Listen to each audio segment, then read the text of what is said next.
Hello,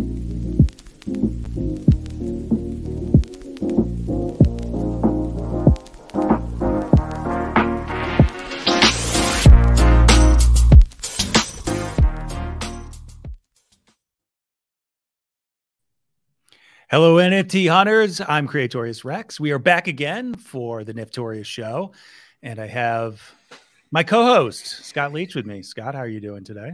I'm doing great. How are you? I'm doing well, thank you. All right. So, very exciting, great show today for you. We're going to talk about a lot of things. I think we're going to start first around NFT IRL, so NFT in real life. We've got talk a little bit about NFT NYC. Scott has some inside info on VeeFriends and the Gift Goat. He's one of the Gift Goat holders. So we're going to talk about that. We're going to talk about culture and brands. We've got a little Quentin Tarantino, the Matrix, Wu-Tang Clan, and Nike, and maybe some other things we'll skip in there as well. Then we're going to talk about Meta, because we haven't talked about that yet. Facebook, for those of you who haven't been catching up on those types of things. But there's a lot of other stories around that. And then if we have time, we're going to talk just briefly about the Fat Ape Club, because the Fat Ape Club is kind of fascinating. I have a feeling we're going to come back to that fairly soon. Okay, so top story, NFT NYC seems like the big news this week. There's certainly been some announcements there. Gary Vaynerchuk was on stage with Quentin Tarantino, which we'll talk about in a minute.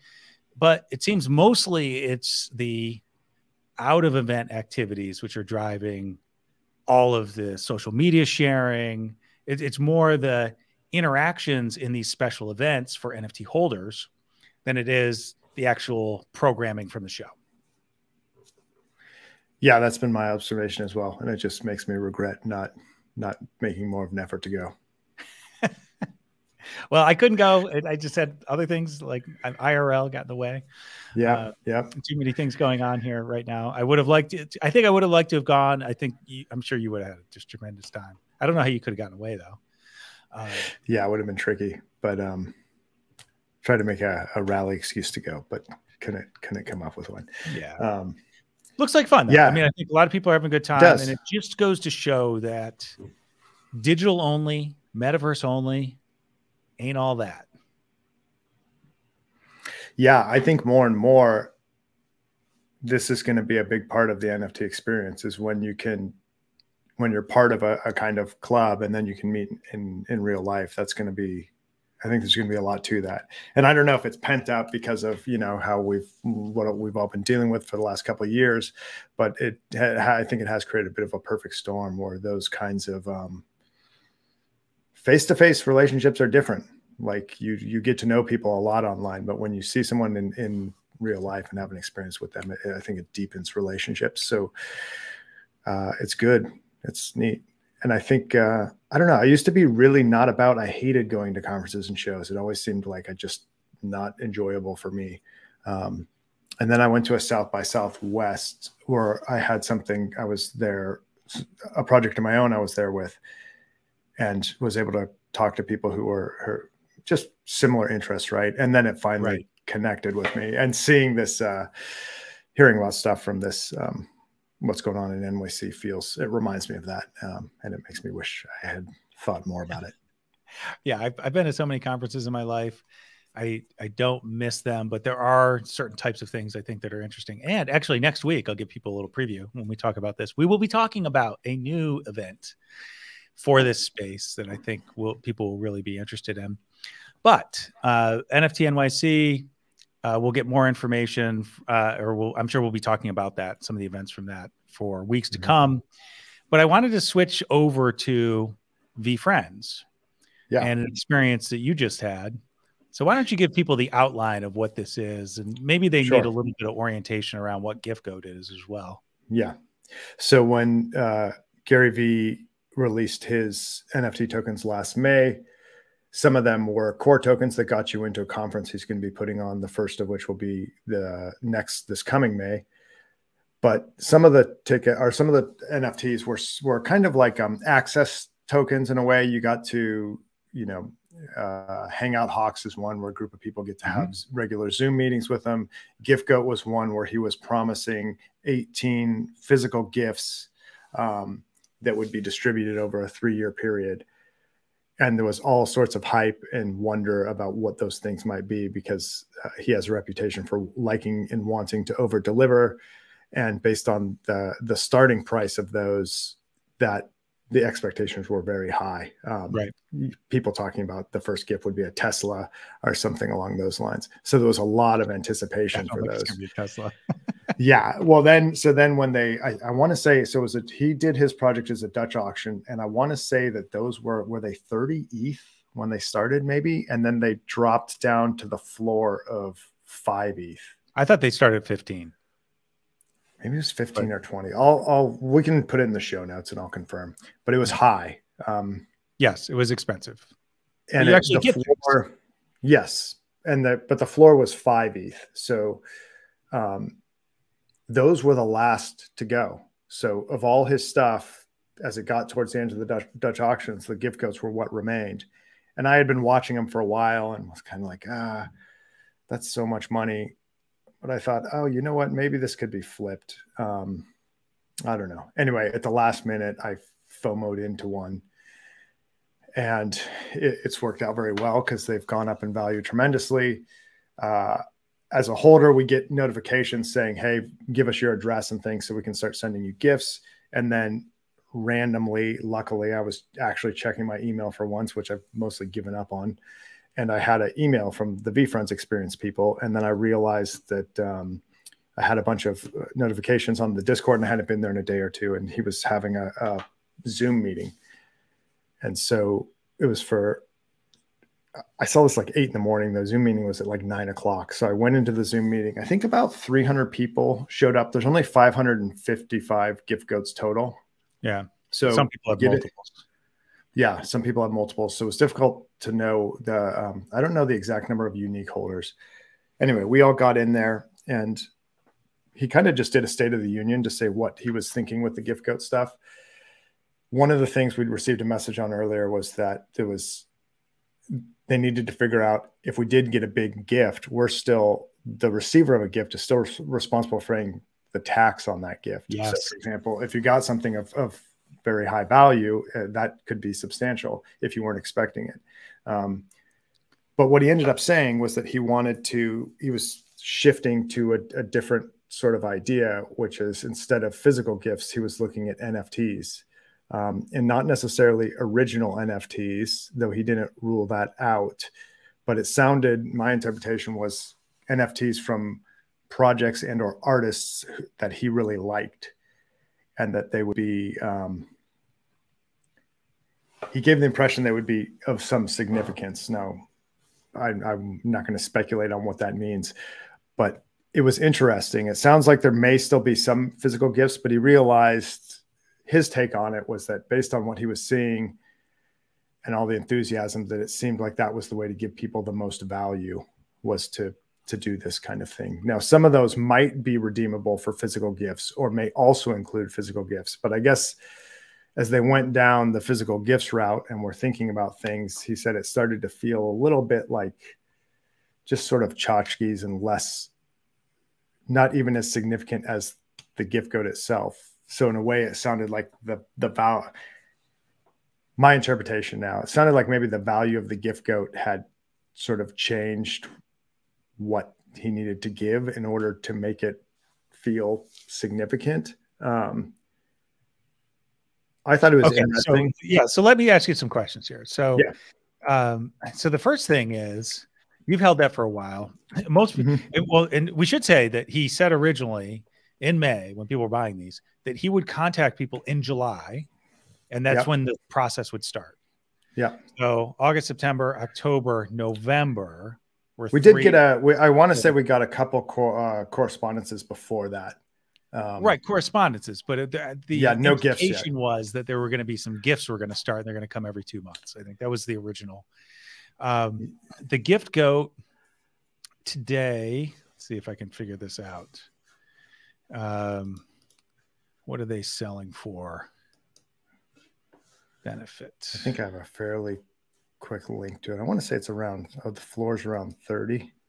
Right. And I think that was the point too. It's like, okay, they're 4 months late, but nobody really cares because the value is so high. Because no one spent 30 ETH on these things. I gotta, let me find out. Yeah, let me find out. Well, that's a good point. And then that's a funny point, because one of the things he brought up that he said is, I remember if someone asked it as a question or if he just brought it up. He said he doesn't worry about the people who bought it in the beginning. He's like, you guys all made out. He said, I'm worried about the people that just bought it. Like the people that paid 30 for it or above 30, those are the people I want to make sure feel they got their money's worth. So it's funny in a way that as that happens, it kind of raises the stakes for everybody. Yeah, I see. There's one listed here at 30, and then the next closest one is 36. Yeah. So if you, and I bet that 30 is someone who holds multiples. I'm just wondering, did that come down after he made that announcement? Did it go up? Did it stay the same? My expectation, my thought, after I got out of it, the impression I got was that the price would go up. That was my instinct. I actually thought that I left that meeting thinking the gift goat was more valuable than I expected. I like stuff, but someone's going to think I'm insane. But at this point, there's probably some NFTs I would take over a Tesla. I don't need another car. Like I don't need things. So for me, I thought getting other NFTs was actually kind of interesting if they were significant. I don't know. That seemed to be a better return. Now we could go into a giant NFT recession, and I could change my tune. Well, I think that's the risk. I mean, that's good. You know, people thought they're going to get something like these icons of culture, physical gifts, because that's how it was sold. And and by the way, the person who's listing it, the floor price for a gift goat is 29.96, so 30 ETH, and that wallet has 2. Now they might have more than 2. They have 2 in that wallet specifically. So you could see someone's just trying to flip one, and this buyer bought both of them for 13. So maybe it was around, maybe it was 15. I don't remember. I'll find out the exact price, but so one other thing I want to say is he didn't rule out physical gifts. At least to my recollection, he said he was that each one would include an NFT, but that it might also be redeemable for some kind of physical gift. That was my recollection. Yeah, I think that's clever, but I think it's really interesting. So this has gone up a lot. So I think, maybe some people in secondary bought it at a high level, but it's, for most people who bought in, I mean, they bought something at somewhere between $10,000 and $20,000 equivalent, and now it's 150 plus. Yeah. So they're probably pretty happy with that. They know they can flip it as long as he does something. But I think it's really interesting too, is that people have so much faith in him but they're like, I can't get rid of it now because I don't know what the first thing's going to be. It might just be so tremendous. Like I'd feel silly. Yeah. Yeah. I have lots of interesting thoughts on this. One, I think his ability to be flexible in this space is huge, because I think it'd be hard to do a project right now and be flexible if you couldn't pivot. However, it's hard. I think that one of the things that I like that the impression I got from that call was he was that this change in approach was going to add more value to the gift goat. Now we'll see over time if that's true. But I thought it was interesting. A few other things that came up in that call that I really thought were interesting as well. He brought up, did I lose you? Oh, you're back. Okay. He brought up the fact that he in a very real way said he anticipated, how did he say this? I want to make sure I'm not putting words in his mouth. He said if there's a recession and these things drop down to some, they lose 90% of their value, he's still he's still in it. Like his reputation that he's put on the line for this project is significant, and he's committed to it. I don't know. I think it's interesting, his whole approach on building IP around these. One thing he did say I also thought was interesting is someone asked a question about, is there, there's sort of a Q&A at the end about other projects. And he actually, and this is something that I think is really powerful about NFTs, but he was not into, is, you know, giving away copyright and letting someone else build up the IP around a project. He thought that in the long run, that's a terrible strategy. It's just not going to work. He believed that it was important to maintain the IP, and that's why he kept the copyright for his content and why he intends to build that up. I think it just depends on what you intend to do, but that was an interesting point. Right. So it's like the opposite of what Bored Ape has done, what Crypto Dads have done. They've really focused on people owning the IP, but he wants to control it. Yeah, and he definitely seems very adamant about wanting to make sure that he over delivers on whatever promises he made. I do wonder if some people are jaded about, like, oh, well, I thought I was going to get stuff. Like, I wanted physical stuff. Hard to tell. Well, if you're going to get 18 things, I think it sort of makes sense to have at least some of them physical. I could see like half of them being, you know, doing a half and half, but because that was really the point. It's like with his connections and his brand, particularly in this space now, you got to be able to pull out some really interesting things. And some of them will be the first time some of these people who he's collabing with are on or in NFTs or on Web3. Yeah. And so they'll have potentially historical significance as well. You know, he was talking about, you know, custom shirts and shoes and other things, right? Yeah. So, yeah. And I still wonder about that stuff. Last thing he said that was kind of a tease was, he said like the first 14 or 15 speakers at VCon are going to be absolutely bananas.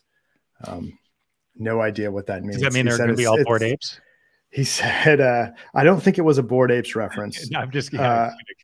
But I did wonder about that later. He said it's just such a crazy mix of different areas. So I know, as you said, he's got his hands into everything, sports and music and tech influencers. And anyway, so it sounded exciting. Okay, so he's looking at the strategy. I would have thought the tax thing would have come up when they were doing their planning, but okay. They want to make sure they don't surprise people. They want to make sure that they get really big value out of it. It's going to be changing a little bit. Did he tell you when you should expect your first item? I think the first item is either this month. It's before the new year. I want to say this month or December. As soon as I get it, I'll let you all know. But we did get, last thing, we got another NFT that was just a freebie. And that was, all just the gift goats? Yeah, just the gift goats got it.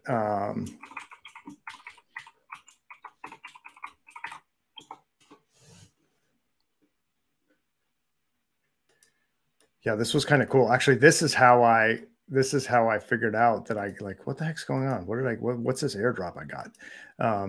And how I ended up finding about the meeting in time to actually attend it. It's an access all art pass. So this is part of another project, future art access. It's basically a ticket to a live event. It looks pretty cool. I'm gonna look at it more closely and see what's up. But when I saw it in my inbox, there was only 555 of them because there's only 555 of the goats. It's like, this is. Well, maybe it was the last of the PLPs, and they reserved because the PLP the product launch promotion, exactly, was always the minimum was 555 items, and maybe like, let's just give those to the gift goats. Totally. So I'll post I'll give you the link to post in the show notes, but they have a really cool, really interesting Instagram account that has some pretty awesome art. So basically, you can use this NFT to access these shows. It looks cool. It looks okay. really interesting. Yeah, and again, back to the real life thing, I think it's kind of neat. Yeah, absolutely. So that was just like a bonus. That was okay. Yeah. So that wraps up the IRL NFT section. So let's talk about culture and brands, because this is a recurring theme for us. So we can talk about a few of them together, but I think the Quentin Tarantino and the Matrix probably make sense to talk about together, both film oriented. Let's start with the Matrix. So 100,000 items. It wasn't clear to me that they're going to be characters. I think they are going to be characters that are going to be from the show that we'll recognize. I think there's going to be some of those, but it appears there's going to be other characters who weren't in the show, or who didn't have like a name or a full character profile, because there's this gamification element that you can take the blue pill or the red pill. And if you take the red pill, you're part of the resistance. You take the blue pill, you're living high in the hog in the Matrix, which is your lifestyle. What do you think about this? 100,000 items. I think people will snatch them up. It's a lot of them, but I think they'll snatch them up. It is a lot. And I think, I mean, it could be, I know there's the new movie coming out. So yeah, it's going to come out contemporaneously with the movie. Yeah. So this could bring a lot of, and I was sort of, oh, cool, new Matrix movie. And I saw the trailer. I actually really dug the trailer. It was a total trip, I thought. Have you seen the breakdown on it? No, I haven't. So one of the theories is that Keanu Reeves was an actor, and the Matrix was a movie he was in. And it was basically, but it's about some sort of reality in the time that he lives. And so then it's like back to the Matrix, and it's like he's doing this thing over. And like, that's one of the theories. There's several theories about that trailer about what it actually means, because he's clearly not Neo when he's talking to, it's basically, it's like an agent he's talking to. Yeah.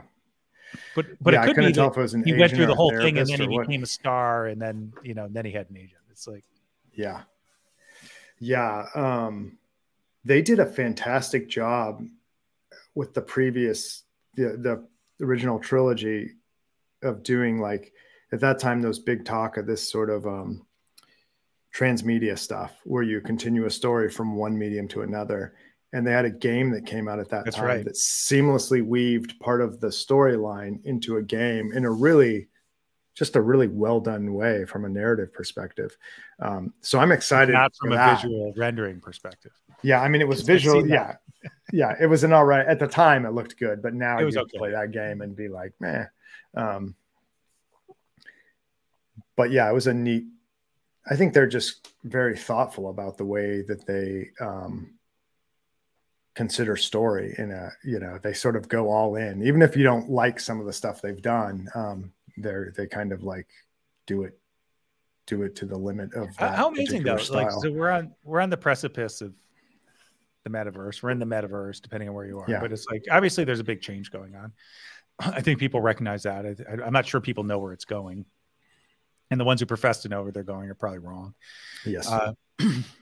But how amazing that there's a new Matrix coming out. It's like perfect timing. And I think it's so cool. This project was in the works before the moment happened, right? Before the moment that we've had over the last 12 months of really manifesting something different in terms of digital experiences. Yeah. And there's just I think there's so many cool things they could end up doing with this NFT that could be really fun in terms of giving you access to sites or augmented reality games or some other kind of deeper part of the story. Okay, so my prediction is they're going to drop the ball. They're going to put it out there. It's going to get a little bit of activity for a little while, unless they have a big game company, like they found a big game company to support it, or they have one take it over. It's going to totally be dropped. That doesn't mean it won't be valuable, because I think there's such affinity for that movie. And it's just so perfect for the times we live in that, but the way movies work, they're a project. When the project's over, there's no custodian to take care of things. Yeah. And I think it will depend in part on who's doing there's that big thing that was happening in the early 2000s with augmented reality games. And Yes. there was these companies that would do these augmented reality projects, and they were fantastic, but by their nature, they were so cryptic and elusive that they'd never really reached a super wide audience. And it often felt like the movie was just an excuse to get budget to create a really neat game. Yes. So I wonder about this. Who's doing the NFT? Like, how the folks that are doing that, how vested are they in the space and the success of it? And can the, I think that's a risk. So, but okay, so now we have a movie that's basically, it's aligned with what we're doing. But more importantly, what they're doing with NFTs is they're actually making a new experience out of it. That's going to align with the movie in some way, and you could actually just see how this extend the storytelling, and then the owners of the NFTs become part of the story. A lot of these things would be really amazing. Then we have Quentin Tarantino, who is taking 7 Pulp Fiction scenes, turning them into NFTs, but he's augmenting them. He's doing director's notes. There's some commentary added into them. And I didn't see how many they're going to be available. I know there's 7 of them, but I don't know if he's going to make what number. Multi editions, But it's I'm sure there's going to be more than one of each, right? Because you'll be able to maximize value that way. But in this case, what he's doing is he's not creating a new experience. Really, he's creating a collectible. Yeah. And it sounds like I think this is closer to the art thing, right? There's some quote from him. He was talking about like the original script and how he would never sell it and how he wouldn't even want to put it in a museum. It's something he wants to keep, but being able to take some of those types of elements and share them with the world would be really neat. So other people could see it and experience it while he still is able to keep the physical original. Right. So I think it's a collectible. I've been hearing a lot about this film thing. I mean, there's some here, but I have some other things I've been hearing about.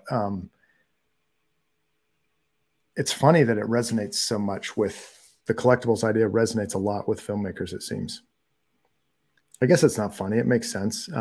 But films are sort of an art form that's non-tangible. You don't really have anything you can take from it except like, whatever, a prop from the film or a photo or something like that. Well, a film is really a curated experience. And we see people like expanding it, by doing director's notes, director's cuts, commentary. Maybe you get a Disneyland ride out of it, but very few of the films actually turn into these ideas of experiences. There's no concept of adding utility.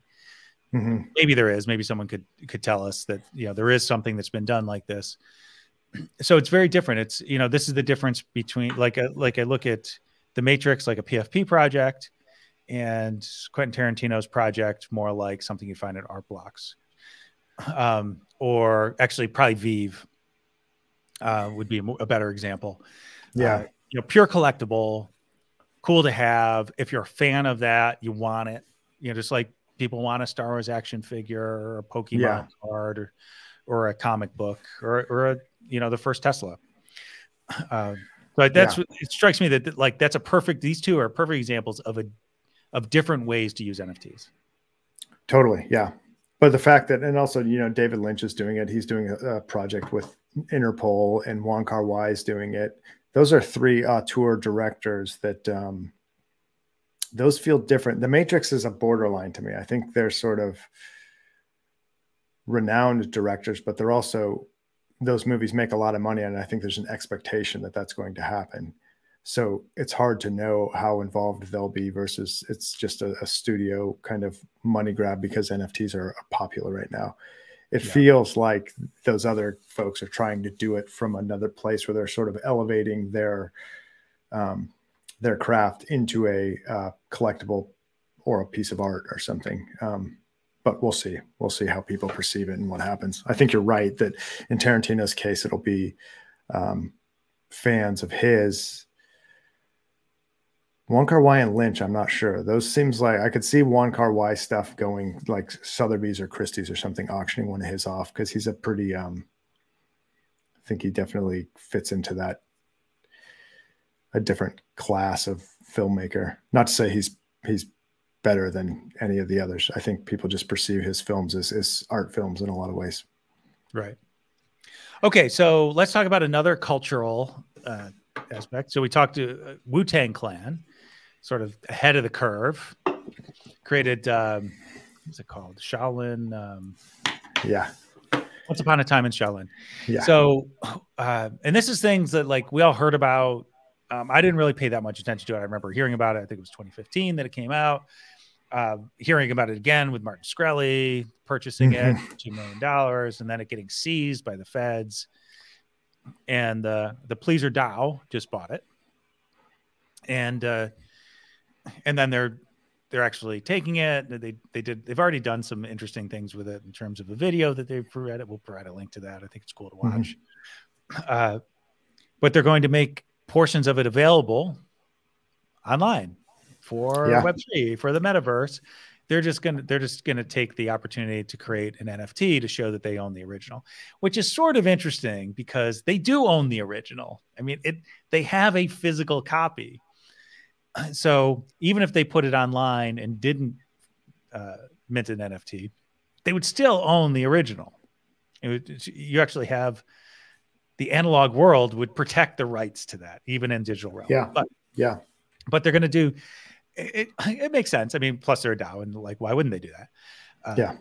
So I think that'll be cool because then the DAO, the Pleaser DAO, will be able to flex that. What do you think about this? This idea of this one of one that almost no one's heard is now going to be widely available, and will that, when we remove the mystery, will it decrease in value? I think to some degree it will. I mean, that always happens. It's like J.J. Abrams' TED Talk about mystery boxes, and I think why all his movies are the way they are. But I think it will do some of that. But I also think there's this has like such a cool story to it of this album being at one point, being in the hands of this person that was just a pariah. And then it was sort of like this DAO came in and saved it. It feels like it's just a good story, right? And it speaks to it speaks to the power of the, like, hey, when we get a lot of people together with good intentions, we can fight this 1% douchebag. And I know that's not. I go back to the origins here. So it is a 31 track album that was cut basically in protest to the music industrial complex, we'll call it. And there was only one CD minted, and it was basically flipping off the industry. And then Shkreli even said at one point he was thinking about destroying it and all these things where people were freaking out. There's also stories that it might have been like stolen or taken. Like maybe there was something else going on there that was just, like you said, lots of mystery. And lots of questions about motives and things, but I don't know. There's something really cool about it. I love the story. I think the story will be the thing. I shouldn't say that because I haven't heard it, but I think the story in a lot of ways could be the thing folks remember. I mean, obviously it could be something fantastic. Well, it doesn't matter what the music is at this point. Exactly. That's a thing. The story transcends the music, regardless of how good even if it just becomes like the top hit of all time. I mean, it's the story behind it. But I assume that's going to make it more popular, and it could become the official anthem of the metaverse, or one of the tracks. It would make sense. Yeah, and I think it's a cool. Each week we've been talking a little more about utility of all this stuff, right? So we talked about collectibles, and we talked about status, and we talked about access. I know we're not talking about they're making it an NFT, but the DAO, as people learn more about this stuff and learn how to sort of organize around the principles and what's possible with blockchain, they're realizing how much power they have as a group to do things like this. Yes. It's going to be interesting, I think, to see. Well, I wonder if they'll do like NFT derivatives where, today, if you play music that you don't own, technically you own royalties to the owner, and It's a very convoluted system. It's never, if you've never worked in the music industry before, but it's ridiculous. Yeah. In this case, though, they could actually say, if you own this, you can play it at any venue, anytime, right? If it's you're a band, you can play it, or it's in your Decentraland bar, you can play it. So I think that would be really cool. Yeah, they could fractionalize it, and there's so many ways, so many creative things they could do. Yeah. Okay, so let's move on to the last culture story for this week. Nike just came out. They have filed a number of patents, basically to sell shoes and apparel. I guess shoes are apparel. Apparel and accessories, I think is the right way to say it, in the metaverse. So is this what we need? Do we need Nike in the metaverse? I wonder a lot about this, because I get a lot of these airdrops of I love the idea of the metaverse, and I've been buying land in just about every project for the last year almost. Right. And I get a lot of clothes and shoes sent to me from projects, because it's a common thing that they'll do that and send it for your, your Decentraland avatar will get some shirt or sunglasses or something. I don't know. I have mixed feelings about it. Okay, here's what I think is going to happen. I think they will do a physical purchase of shoes, and you'll get an NFT companion if you pay an extra $250 or something like that. Yeah, that's cool. So I think that'll be an interesting thing. So they did Air Jordans was one of the ones that they submitted for. I like that. I think if they treat it as my worry with this stuff is that if you just start printing off digital shoes, like how do you keep, I don't know. I don't think something should be. I just wonder if Nike is the culture that should be carried over into the metaverse. I mean, obviously they're really popular in the analog world, and but there's like new brands like Artifact and some others that are coming out. Well, you know what I think would be. I've been talking about this stupid idea for like 18 months, probably close to 2 years at Rally, way back when I was pitching this idea. Why not embed the NFT in the shoe itself? So put an NFC chip or something in there so that you can scan it and the NFT exists in the shoe, the physical shoe somehow. And you can now verify what exact shoe that is and the history of that shoe. And just like I don't know. I think there's something QR code or exactly. Just start with a little bit of collectability to the physical good that is immutable in such a way that it can't be forged. Yeah, I think that could be neat. So for counterfeit, anti-fraud. So I've worked in that space before too for brands. Yeah, that could be kind of interesting. I don't know. It's like great. I think it just shows, this is back to what we talked about the last couple of shows as well, that we've got analog world, Web 2 world, all trying to get into Web 3. And I think what's happening here is sometimes there's supply side revolutions. And that's what we've seen in the past. There's been, for some of the technology that haven't taken hold yet, like people want you to have them. So, I mean, that's what happened with voice assistants, which I know a lot about. It sort of happened with VR. The supply preceded the demand. I think this is the opposite. What we've seen is people are pivoting really quickly because they see where the demand is going. They recognize not only is it just about having an option in the space, it's like you're getting left behind if you don't have a plan soon. So that's what I think is going to happen. Like all these current brands, they want to have a place in the metaverse. They know they need to move. So we'll see more of this. I was just sort of hopeful that we would get new stuff.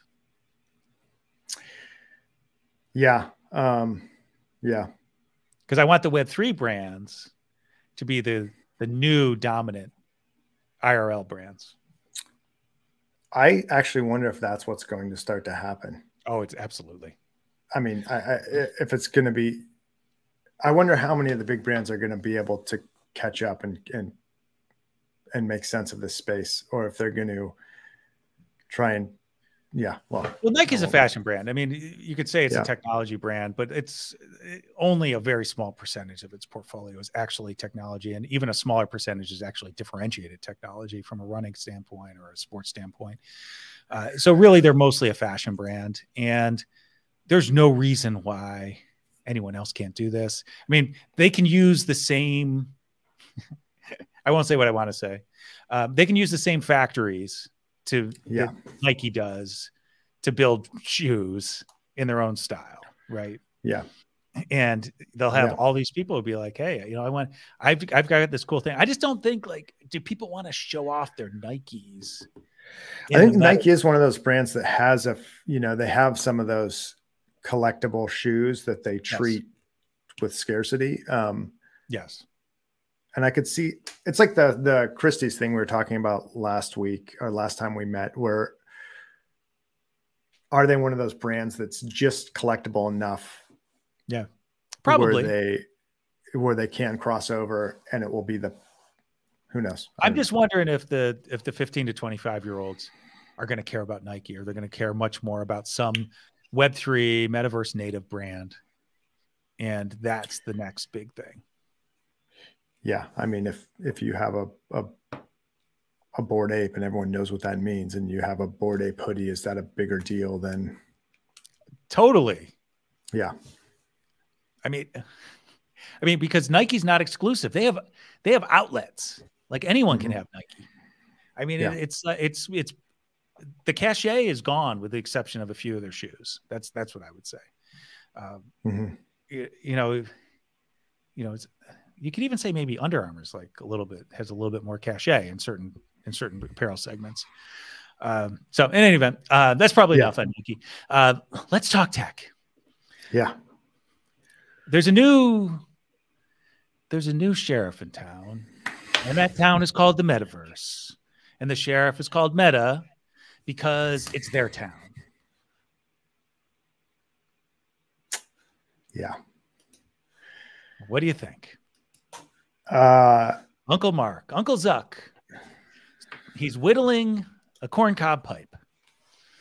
He's going to be sitting in the Metaverse, ready to talk to everyone.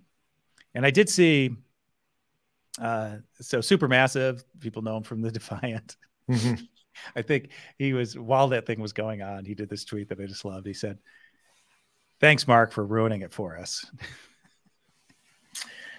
It does feel a little like that. Yeah. God, there's all sorts of concerns I have about it. I know they're in the middle of a rebranding thing and all that kind of stuff, and it's hard to tell what exactly is going on here. But this one quote from it's from the article on Notorious from the head of product, saying people will be able to sell limited edition digital objects like NFTs. It's difficult for me to read that. Yeah. If they're saying so, like, as in addition to NFTs, and you could also sell NFTs, or these are digital goods that are like NFT. Yeah. Like, is this another side chain play? And we talked about the pros and cons of side chain, and I know I'm helping out on a side chain project, full disclosure, but something about a company that's trying to change their image about how they control everything about their platform, and now moving into a new meta space that's sort of perceived as transparent and open. And then you can already sort of feel this, like, I don't think anyone thought that it would be any different, but I don't think it was an hour and 17-minute presentation. It was really finely crafted. And it seemed to be incongruent with what's going on in Web3, which is just pure chaos. Yeah, it doesn't have the punk rock thing that's going on. Yes. And like, early tech has always felt like that to me. It's always felt just chaotic and not necessarily pretty early on, but there's an energy to it and a potential to it that gets you really excited about the future of it. but this Yeah, didn't so feel like that. right. So I'm trying to think what that would be like. So Like, so you're like talking disco. about This the was disco. Ramones. It's the Yeah. Ramones and Yeah. like the most conventional band there is. I guess it's probably U2 now, but U2 at least at one time had street cred. Maybe they still do. Yeah. It would clearly one of the best bands of all time, but maybe should we call Facebook one of the best bands of all time? I don't know. We will end our analogies there, but I think the Ramones and Web3 is a good alignment. So, okay, I was talking to a friend of mine who really prominent in Web1, a really big innovator in that space. Mm-hmm. And he watched it. He's just like, oh, this is like Bill Gates talking about the internet. He said, and it's like Bill Gates talking about mobile. He said, you know, we always, everyone likes us in this space. NGMI, never going to make it. Yeah. They have all of the pieces that they need. Interesting. They have the resources. They're going to spend 10 bills on it, which should get them pretty far. I will say I got show up. Yeah, I wonder. I worked for a long time in the space because it's relatively new in VR AR space. I was on an innovation group at eBay and we were doing a bunch of VR and AR stuff. And I got to use a lot of headsets, pretty much every one that's out there. And I think that the Oculus, the Quest 2 is usable. It's the first one I've played that is actually usable and enjoyable. And it feels closer than it ever has. I think all the questions you said are still totally valid, and I have all the same skepticism. But I do know that I think they have a head start in terms of understanding how to make it more accessible to people and make people want to spend time in a virtual environment. Now that and the metaverse don't even have to be the same necessarily. But I wonder if the people that they're going to help in actually want to be in the metaverse. Because the people who are left as heavy users of Facebook strike me as late adopters of technology.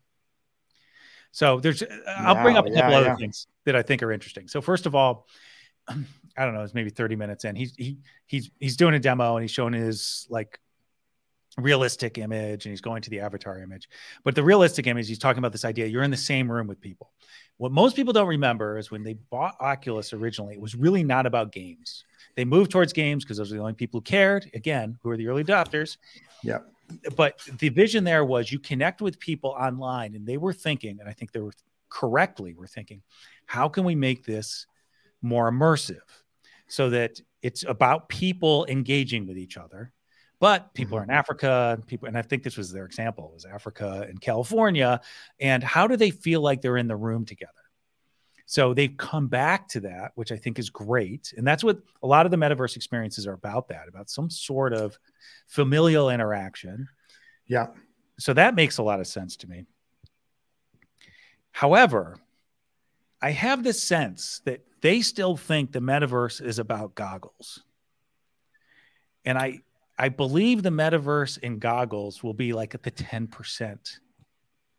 90% will be something else. What do you think? I think it's going to be, I think you're absolutely right. And I think people are still trying to define what the metaverse even is. I think it's going to be like the internet, in that your phone has internet and a desktop computer has an internet and a gaming rig has internet and your television. Like, I think there'll be bite-sized things. If anything, I think it's going to be distributed amongst all sorts of places. And it might end up just meaning that you're taking some digital content you own and your identity and your relationships to different platforms, and the metaverse is your ability to move between those. I don't know. I don't think it is just goggles. Here's a prediction.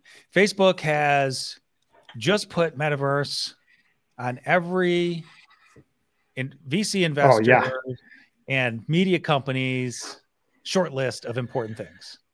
So this I love because it's jacked up all the metaverse properties. Yeah, they it's been probably fantastic. just created all of their competitors who are going to destroy them, but certainly they created a situation where there's going to be even more investment. There's been a ton of investment in the space over the last year, even more investment, even more chance that the company is going to displace them is going to be accelerated based on the fact that they announced they're in it.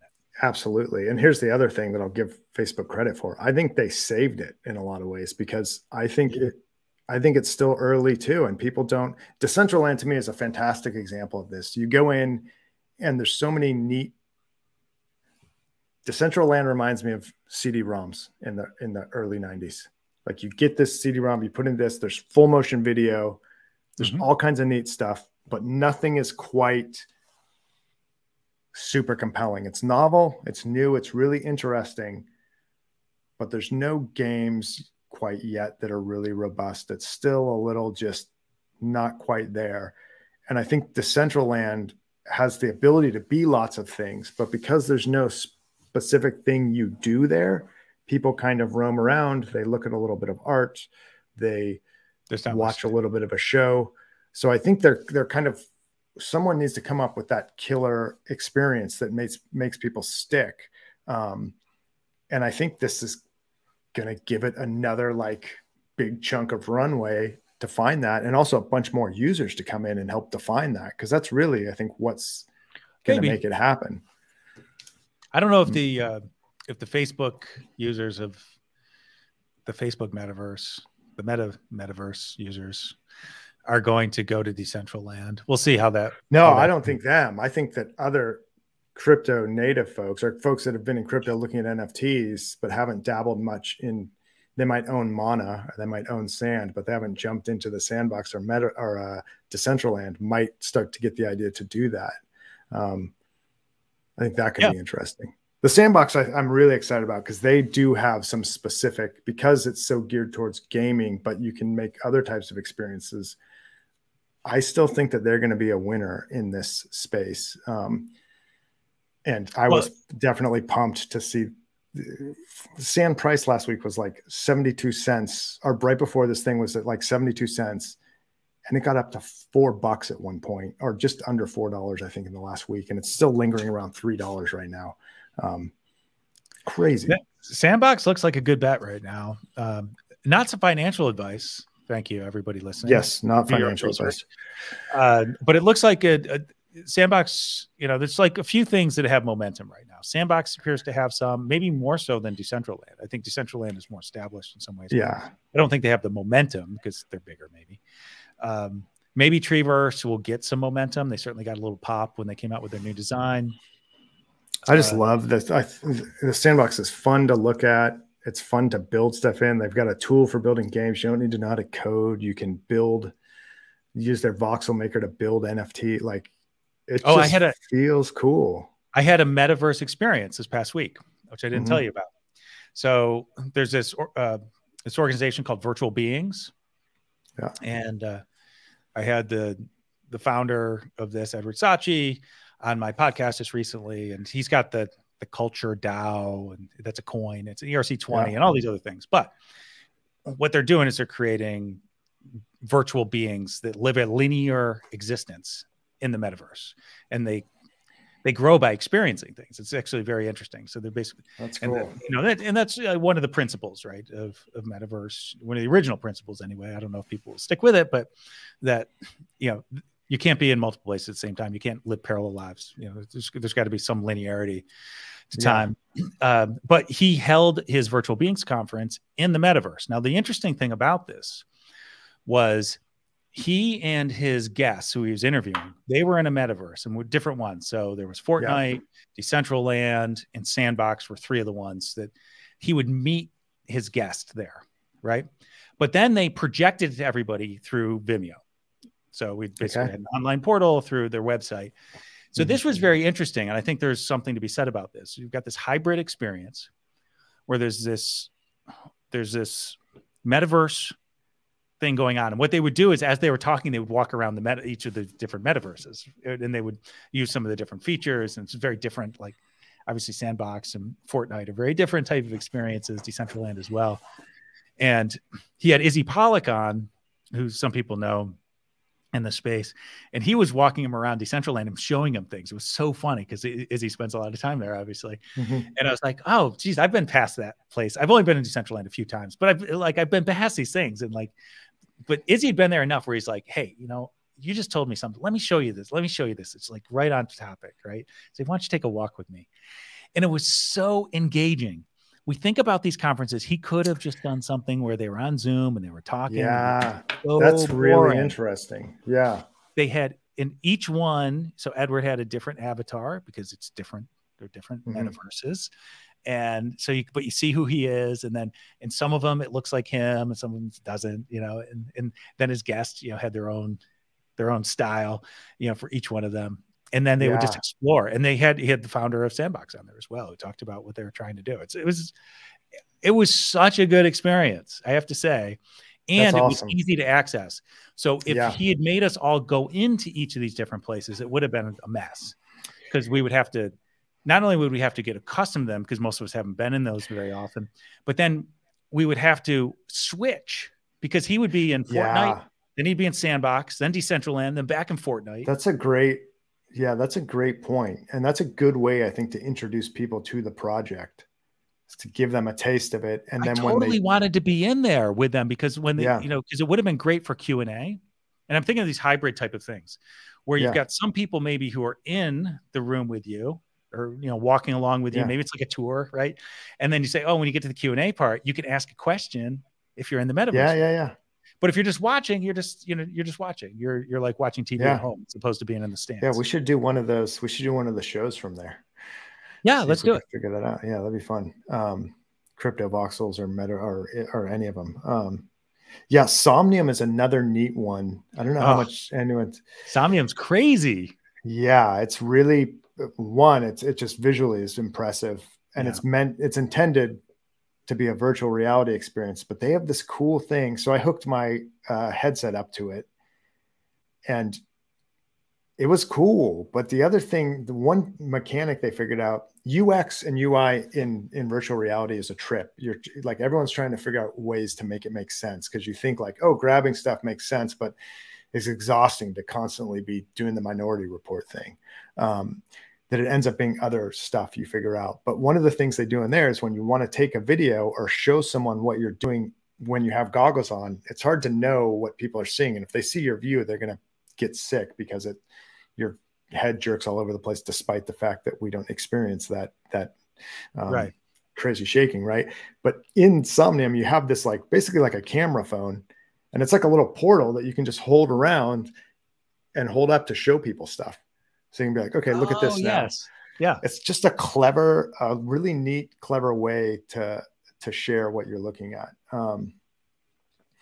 Anyway, that project is really, I like how each one of those projects has personality, and you can see the kind of core team coming through, and what they, you know, what their interests are and what their priorities are. Anyhow, it'll be cool to see how more and newer metaverses all come about.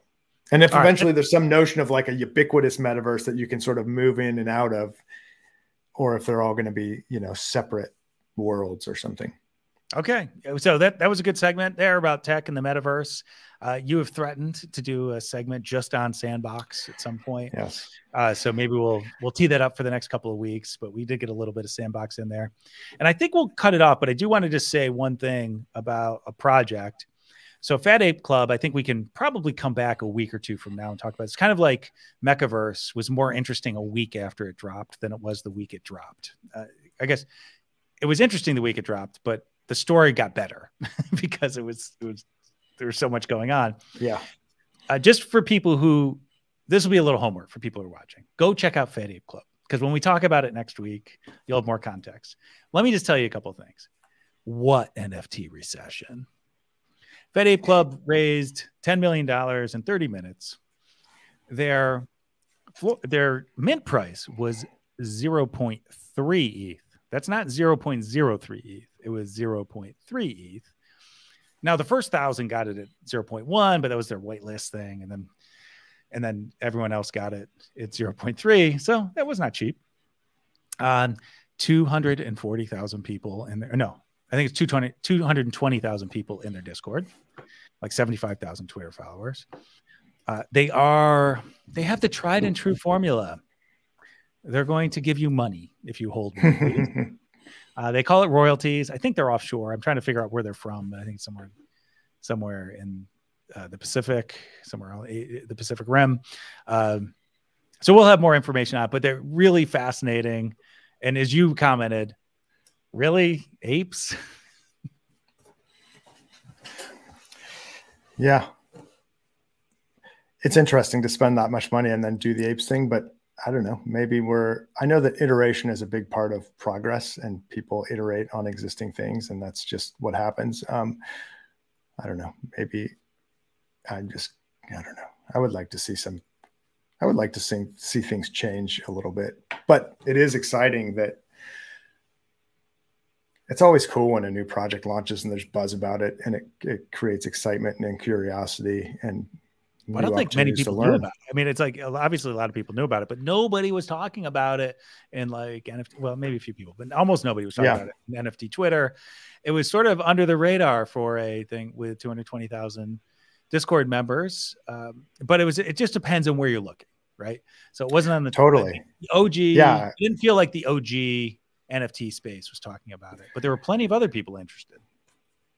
Yeah. Well, there's so many projects now, right? So we got lots more projects. We got lots more people in the space looking at lots of projects. So it gets a little harder to spot stuff. We're in some sort of strange period where things are not particularly happening, but coins are going bananas. And we've got a lot of movers and shakers in New York who might not have hands on keyboards at the moment. So who knows what, but still, to your point, I've not seen.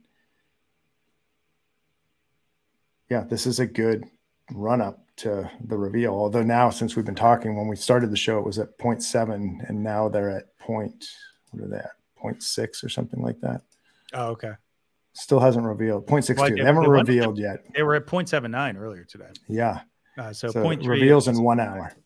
And so that's good. I mean, like usually a 2x doesn't net you that much, but when your base is 0.3 or 0.1, some people, were able to walk away pretty quickly with some alpha. It's good for them.